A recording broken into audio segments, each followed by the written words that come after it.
Hello everyone, this side Monika Yadav. Hope you all good. आज की इस वीडियो में मैं आपको 9th चैप्टर कराऊंगी।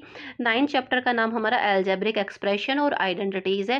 पहले ही मैं आप लोगों का माइंड सेट कर रही हूँ, इस चैप्टर को आपको डिटेल में पढ़ने की ज़रूरत है क्योंकि ये सेम चैप्टर आपका 9th और 10th में भी मिलेगा। अगर आपका बेसिक क्लियर नहीं होगा तो आपको वहाँ पे बहुत ज़्यादा प्रॉब्लम फेस करनी पड़ेगी, ठीक है। अच्छा, वन मोर थिंग, अगर इसके इंट्रोडक्शन में आप लोग इंटरेस्टेड हो तो इंट्रोडक्शन की एक वीडियो निशा मैम ने बना रखी है और मैंने 2 साल पहले मैंने बनाई थी। दोनों ही वीडियो का मैं लिंक डिस्क्रिप्शन और आई बटन में डाल दूंगी, वहाँ से आप लोग वो देख सकते हो। अभी अपना फर्स्ट क्वेश्चन देखिए। टिक द करेक्ट आंसर है हमारे पास। ए पार्ट में क्या दिया हुआ है, the number of term of the expression. इस जो एक्सप्रेशन में ना हमें नंबर्स ऑफ टर्म बतानी है, ये जो एल्जेब्रिक एक्सप्रेशन दी हुई है।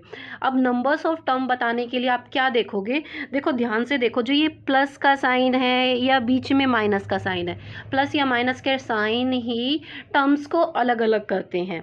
तो इस प्लस के साइन से आगे ये जो है 8x³ ये हो गई एक टर्म तो ये हो गई, ठीक है। देन जो ये 7xz है ये हो गई दूसरी टर्म, और लास्ट में आपको क्या नज़र आ रहा है 5, ये हो गई तीसरी टर्म। तीनों टर्म्स मिला के 3 टर्म्स बन रही है। दैट्स वाई ऑप्शन ए जो है फर्स्ट जो है हमारा करेक्ट है। जो ये 5 है ना, 5 को बोला जाता है कांस्टेंट टर्म। इस चीज़ के बारे में भी ध्यान रखना क्योंकि 5 के पीछे कोई भी अल्फ़ाबेट नहीं लिखा, ABCD ये ऐसा कुछ भी नहीं लिखा, तो ये बोला जाता है कांस्टेंट टर्म। अब ये क्योंकि ये भी टर्म है, दैट्स वाई यहाँ पे है 3 टर्म्स। ओके, ये मैं इरेज कर देती हूँ। अभी सेकंड वाला क्वेश्चन देखिए, the coefficient of the term containing x। अभी हमें उस टर्म का कोफिशिएंट बताना है जिसमें x है, और टर्म्स का तो कोफिशिएंट भी हमें नहीं बताना। पहले तो टर्म्स फाइंड आउट करोगे जिसमें आपको x नज़र आ रहा है। एक तो है -xy, दूसरा है 4xz। ये जो मैंने हाईलाइट की है ये हमारे आंसर नहीं है, ये हमारी टर्म्स है, मैंने आप लोगों को ऊपर भी बताया था। अब हमें इसमें से क्या ढूंढना है जी, कोफिशिएंट ढूंढना है एक्स का। एक्स को छोड़ दो, इस वाले टर्म में से आपको क्या नज़र आ रहा है माइनस का वाई, और दूसरी वाली टर्म में से इसी तरह से आप क्या करोगे, एक्स को रिमूव कर दोगे क्योंकि हम एक्स की कोफिशिएंट बता रहे हैं। एक्स को छोड़कर जो प्लस का साइन है वो भी काउंट होगा, प्लस का 4z। ये है एक्स के कोफिशिएंट। तो ऑप्शन कौन सा करेक्ट है, थर्ड वाला ऑप्शन करेक्ट है। वैसे तो इनके बीच में कोमा आना चाहिए था, ये दो टर्म्स के अलग अलग कोफिशिएंट हैं जो कि आपके उसमें ऑप्शन में भी नहीं दिया हुआ, वैसे आना था यहाँ पे कोमा, मैं आपको बता दूँ। ओके, अच्छा, ये रफ काम है, ये हम लोग इरेज कर देते हैं। अभी हम अपना सी पार्ट करते हैं। सी पार्ट में हमें क्या बताना है, which of the flowing expression is not a polynomial. इनमें से कौन सी एक्सप्रेशन पोलिनोमियल नहीं है। ऑप्शन चेक करने से पहले आप लोग समझ लीजिए कि पोलिनोमियल क्या नहीं होता। अगर ये रूट का साइन है ना, इसको रेडिकल बोलते हैं। रेडिकल के अंदर हो algebraic expression, like ABCD XYZ, x ले लेते हैं, अगर रेडिकल के अंदर हो वेरिएबल तो पोलिनोमियल नहीं होता। एक केस ही हो गया। अगर डिनोमिनेटर के रूप में हो वेरिएबल तो भी वो पोलिनोमियल नहीं कहलाता, और अगर वेरिएबल के पास हो नेगेटिव पावर तो भी वो पोलिनोमियल नहीं कहलाता। ये 3 केस मैंने आप लोगों को बताए हैं।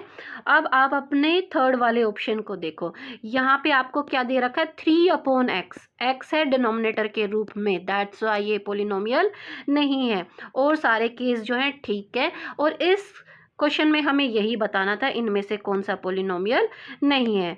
ऑप्शन थर्ड वाला हमारा करेक्ट जाता है। Now move to the D part. D part करते हैं। डी पार्ट में हमें क्या बताना है, इनमें से कौन सा पेयर जो है अनलाइक टर्म्स का है, हम फाइंड आउट करेंगे। देखो ए पार्ट में आप देखो तो यहाँ पे 4 है, यहाँ पे -7 है।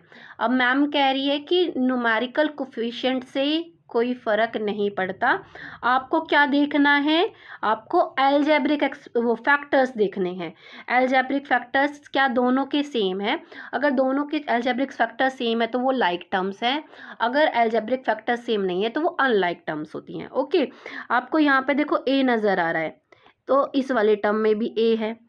यहाँ पे आपको बी नज़र आ रहा है फैक्टर्स के रूप में, तो इसमें भी है। इट मीन्स ये क्या है जी, like factors. Okay, like factors तो हमें फाइंड आउट करने नहीं थे, बट मैं समझा रही हूँ तो आपको साथ के साथ लिख भी दिया मैंने, ये है लाइक फैक्टर्स। अब सेकंड वाला पार्ट देखो, मैंने बोला नंबर पे तो हमें ध्यान देना नहीं, हमें देना है अलजेब्रिक फैक्टर्स के ऊपर ध्यान। देखो यहाँ पे है ए क्यूब, तो यहाँ पे भी है ए क्यूब। ओके, अब इस वाले फैक्टर में है बी क्यूब, तो इसमें भी है बी क्यूब, और आपको यहाँ पे सी भी नज़र आ रहा है, दोनों में ही सी है ना, तो सी की कोई पावर है, दोनों में सेम सी है, दैट्स वाई ये भी है एक लाइक टर्म। ओके, अब थर्ड वाले पार्ट में आपको ए नज़र आ रहा है, तो इसमें भी ए है। माइनस का ए से फ़र्क नहीं पड़ेगा, हमें क्या देखना है, अलजेब्रिक फैक्टर्स देखने हैं। और इसमें भी है तो इसमें भी है, इट मीन्स ये भी क्या है, लाइक टर्म है, जबकि हमें फाइंड आउट करना था अनलाइक टर्म। अभी लास्ट ऑप्शन रह गया हमारा फोर्थ ऑप्शन में देखो, यहाँ पे है ए स्क्वायर, तो यहाँ पे है ए। क्या आप कह सकते हो कि ए स्क्वायर इक्वल है ए के? नहीं है ना।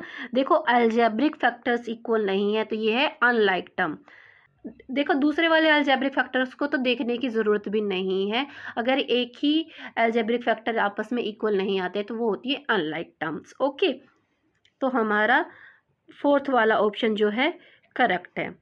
अगर इसमें भी आपके पास a इक्वल्स टू ए होता, देन आप कंपेयर करते कि b not equals to B square, तब भी ये अनलाइक टर्म होता। ओके, ये केस वैसे यहाँ पे है नहीं, बट फिर भी मेरे को आपके कॉन्सेप्ट क्लियर करने थे, मैंने आपको बता दिया। अच्छा, ये जो रफ काम है ये इरेज कर देते हैं। अभी हम अपना ई पार्ट करते हैं। ई पार्ट में हमें क्या दे रखा है, when the expression -3x² + 2xy and -8xy + 5x² are added, we get. जब आप इन दोनों एक्सप्रेशंस को ऐड करोगे तो आपके पास क्या आएगा। अलजेब्रिक एक्सप्रेशन को ऐड करते टाइम आप लोग ध्यान रखोगे कि लाइक टर्म्स ही ऐड होती हैं आपस में। पहले वाला बाइनोमियल मैंने रख लिया, दूसरे वाला नीचे लिखते टाइम, अगर हम वर्टिकली इसको सोल्व कर रहे हैं तो नीचे लिखते टाइम आप लोग ध्यान रखोगे कि प्लस का 5x² वाले टर्म्स के साथ आएगा। यहाँ पे हमने लिखा प्लस का 5x², देन है माइनस का 8xy, तो यहाँ पे लिखोगे माइनस का 8xy। अब इनको करना है ऐड। चलो अब इनको ऐड करते हैं। एक नंबर आपको माइनस का नज़र आ रहा है, एक है प्लस का, तो होगा सब्ट्रैक्शन ही होगा। और एब्सोल्यूट वैल्यू किसकी ज़्यादा है, 5 की ज़्यादा है, 5 जो कि प्लस का है, दैट्स वाई प्लस का बचेगा हमारे पास। 5 में से 3 गया तो कितना होता है 2, इसके साथ x² है तो x² भी लिखा जाएगा। और पीछे वाले टर्म भी आप देख रहे हो कि एक माइनस की है एक प्लस की है, होगा सब्ट्रैक्शन ही। किसकी एब्सोल्यूट वैल्यू ज़्यादा है, 8 की, तो साइन माइनस का आएगा। 8 में से 2 गया तो 6xy हमारे पास आता है। कौन से वाला ऑप्शन करेक्ट है, फर्स्ट वाला ऑप्शन करेक्ट नहीं है। देखो यहाँ पे प्लस का 6xy है, जबकि हमारे पास माइनस का 6xy आ रहा है। फोर्थ वाला ऑप्शन आप लोगों का करेक्ट है। Now move to the F part. F part करते हैं। When 12x + 10y is subtracted from 7y - 13x we get. यहाँ हमें बताया गया है कि हमें अगर इस नंबर को इसमें से सब्ट्रैक्ट करें तो हमारे पास क्या आएगा। देखो सब्ट्रैक्शन करने के लिए वैसे तो सबसे अच्छा तरीका होता है हॉरिजॉन्टली। किस में से सब्ट्रैक्ट करना है, फ्रॉम वाले नंबर को आगे लिखो। 7y - 13x में से क्या करना है जी, सब्ट्रैक्ट करना है। तो यहाँ लगाओ माइनस का साइन, इसको भी ब्रैकेट में रखो और जो दूसरा नंबर है उसको भी ब्रैकेट में रखो, तो यहाँ पे आएगा 12x + 10y। इस तरह से हम करते हैं हॉरिजॉन्टली इसको सोल्व। पहली जो अलजेब्रिक एक्सप्रेशन है वो तो आई हमारे पास एज इट इज़। अब इस वाले अलजेब्रिक एक्सप्रेशन से पहले देखो ब्रैकेट से पहले माइनस का साइन, तो अंदर जो भी नंबर हैं उनके सभी के साइन ये चेंज करेगा। माइनस का 12x बनाएगा और ये जो प्लस का 10y है ये भी बन जाएगा माइनस का 10y। मैंने आपको पिछले क्वेश्चन में भी बताया कि लाइक टर्म्स ही आपस में ऐड होती है, आपस में सब्ट्रैक्ट होती है। अब 7y के साथ माइनस का 10y लेके आओगे, माइनस के 13x के साथ माइनस का 12x ऑलरेडी है। अब आप देख रहे हो कि एक नंबर प्लस का है, एक माइनस का है, तो होगा तो सब्ट्रैक्शन। एब्सोल्यूट वैल्यू किसकी ज़्यादा है? 10 की ज़्यादा है। 10 के साथ साइन किसका है? माइनस का, तो माइनस का साइन आएगा। माइनस का 10 में से 7 गया तो 3y भी लगाएंगे, और ये दोनों ही नंबर हैं माइनस के, तो माइनस का साइन आएगा और ये दोनों आपस में ऐड हो जाएंगे। 13 में 12 ऐड किया तो 25, माइनस का 25x, दोनों ही है नेगेटिव। आप अच्छे से चेक करोगे, टर्म्स आगे पीछे हो सकती है। होगा क्या? माइनस का 3y और माइनस का 25x कौन से वाले ऑप्शन में है हमारे पास? सेकंड वाले ऑप्शन में। ये हमारा ऑप्शन करेक्ट है। अरेंजमेंट आगे पीछे हो सकती है। ओके, अब जी वाला पार्ट करते हैं। इसमें भी हमें क्या करना है? सब्ट्रैक्ट करना है। किस में से सब्ट्रैक्ट करना है? एक्स स्क्वायर वाई स्क्वायर में से। तो इनको आगे लिखेंगे और जिसको सब्ट्रैक्ट करना है उसको दूसरे ब्रैकेट में रखेंगे। किसको सब्ट्रैक्ट करना? माइनस के 3x स्क्वायर वाई स्क्वायर का। अब पहली algebraic expression as it is आएगी, दूसरे को जब लिखोगे, देखो इसके आगे ब्रैकेट के आगे माइनस का साइन है ना, तो ये अंदर वाले नंबर का साइन चेंज करेगा। माइनस माइनस ये हो जाएंगे प्लस, प्लस का 3x square Y square. Like terms हैं, ये आपस में ऐड हो जाएंगी। अब आप कहोगे कि इसको इसके सामने तो कुछ भी नहीं है, अगर यहाँ कोई भी नंबर नहीं लिखा हुआ तो इसके साथ 1 है, और 3 में 1 ऐड किया तो 4, क्या आएगा? 4। और अलजेब्रिक फैक्टर्स क्या है? X square Y square as it is. कौन से वाला ऑप्शन करेक्ट है हमारा इसमें? फोर्थ वाला ऑप्शन जो है करेक्ट है। एच पार्ट में हमें सम फाइंड आउट करना है। 3 अलजेब्रिक एक्सप्रेशन दी हुई है, तीनों को हमें क्या करना है? ऐड करना है। हॉरिजॉन्टली ऐड करते हैं इस बार हम लोग, वर्टिकली भी कर सकते हैं, कोई बड़ी बात नहीं है, जैसे आपको इजी लगे वैसे कर लेना।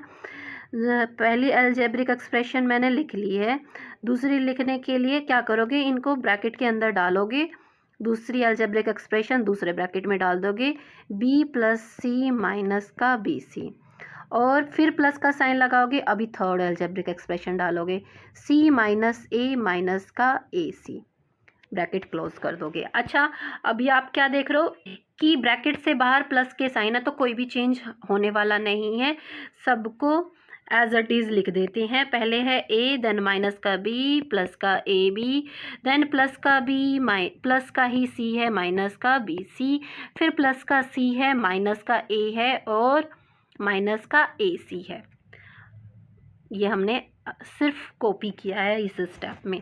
अब हम क्या करेंगे? लाइक टर्म्स को एक साथ लेके आएंगे। ए मैंने लिख दिया, अब यहाँ पे देखो आपको माइनस का ए नज़र आ रहा है, इसको आगे लेके आ रहे हैं हम ए के साथ। ये आप जब नोटबुक में करो ना तो इस तरह के सर्कल मत करना, इरेज कर देना इसको, बट मैं आपको समझा रही हूँ। तो मैं ये माइनस का ए आगे लेके आ चुकी हूँ, यहाँ से ये ए ले लिया, पीछे से माइनस का ए ले लिया। अब हम क्या करेंगे? अब दूसरी टर्म आपको क्या नज़र आ रही है? माइनस का बी, तो अभी मैं यहाँ पे लिख रही हूँ माइनस का बी, मैंने यहाँ माइनस का बी लिखा। और आपको बी कहाँ नज़र आ रहा है? देखो ये प्लस का बी है, इसके साथ में लेके आइए प्लस का बी। ओके, अच्छा, ए बी लाने से पहले मैं सी ले लेती हूँ। देखो यहाँ पे आपको ये सी नज़र आ रहा है प्लस का, और ये भी है प्लस का सी, दोनों ही प्लस के सी हैं। इन दोनों को एक साथ लेके आएंगे, प्लस सी और प्लस सी। अब जो ये बची हुई अलजेब्रिक टर्म्स हैं ये भी लिख लेते हैं। इनमें से कोई भी लाइक टर्म्स तो है नहीं, हम इनको पीछे लिख लेते हैं। प्लस का ए बी, माइनस का बी सी, और माइनस का ही है ए सी। अब आप क्या देख रहे हो? एक प्लस है, एक माइनस का है, ये आपस में कैंसिल हो जाते हैं, कट जाते हैं, ये ज़ीरो बना देते हैं। 1 में से 1 माइनस हुआ तो ज़ीरो ना, इसी तरह से। ओके। अच्छा, ये भी माइनस का, ये भी प्लस का, ये भी आपस में कट गए, इन्होंने भी इसको ज़ीरो बना दिया। अब आप ये क्या देख रहे हो कि ये दोनों ही सी जो है प्लस के हैं, इनके आगे 1 1 है, मैंने आपको बताया है ना, 1 और 1 ऐड होके क्या बनाएंगे 2। यहाँ आया हमारे पास 2C, देन प्लस का AB। ये लाइक टर्म्स है नहीं, इनको बस हमें कॉपी करना है। अब हम अपना जो है ऑप्शन मैच करेंगे, कौन से वाला ऑप्शन जो है हमारा मैच हो रहा है। प्लस का 2AC सभी में है, देन देखो प्लस का AB किस किस में है। जो ये माइनस के AB वाले हैं ये तो ऑप्शन से बाहर हो गए, इन दोनों ऑप्शन में मैच करेंगे। देन माइनस का ही BC है, दोनों थर्ड वाले ऑप्शन में देख रहे हो कि आप प्लस का BC है, तो ये भी ऑप्शन से बाहर हो गया।